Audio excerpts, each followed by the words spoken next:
கர்த்தருடைய பரிசுத்த நாமத்திற்கு மகிமை உண்டாகட்டும். இந்த நாளிலும் கர்த்தர் நமக்கு தரக்கூடிய நல்வார்த்தை எபேசியர் 5வது அதிகாரம் 19வது வசனம்.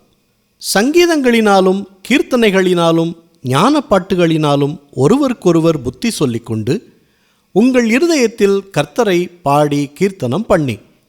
பிரியமானவர்களே, இன்றைக்கு புத்திமதிகள் ஆலோசனை என்று சொன்னாலே அநேகருக்கு பிடிப்பதில்லை. நீ எனக்கு புத்தி சொல்கிறாயா என்று மனைவியை பார்த்து கணவன் சொல்வது, பிள்ளைகளை பார்த்து பெற்றோர் சொல்வது, மருமகளை பார்த்து மாமியார் சொல்வது என யாருக்குமே புத்தி சொல்வது பிடிக்கவில்லை. ஆனால் வேதாகமத்தில் ஒருவருக்கொருவர் புத்தி சொல்லிக்கொண்டு என்று எழுதப்பட்டிருக்கிறது.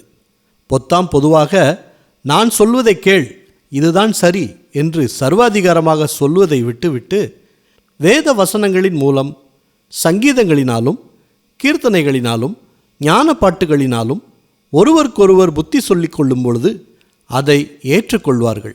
ஏற்றுக்கொள்ளாவிட்டாலும் எதிர்த்து பேசாமல் சண்டை பண்ணாமல் இருப்பார்கள். அப்போது குடும்பத்தில் சமாதானம் நிலவும்.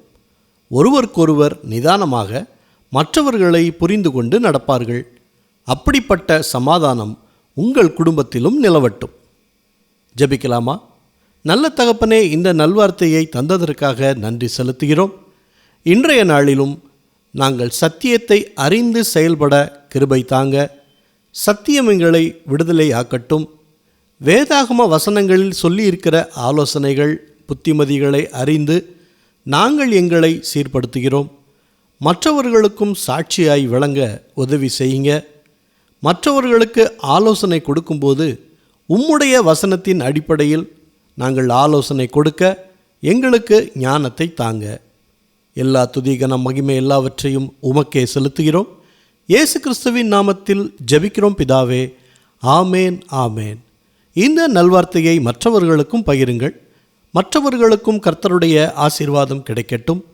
கர்த்தர் உங்களையும் உங்கள் குடும்பத்தையும் அளவில்லாமல் ஆசீர்வதிப்பாராக. ஆமேன்.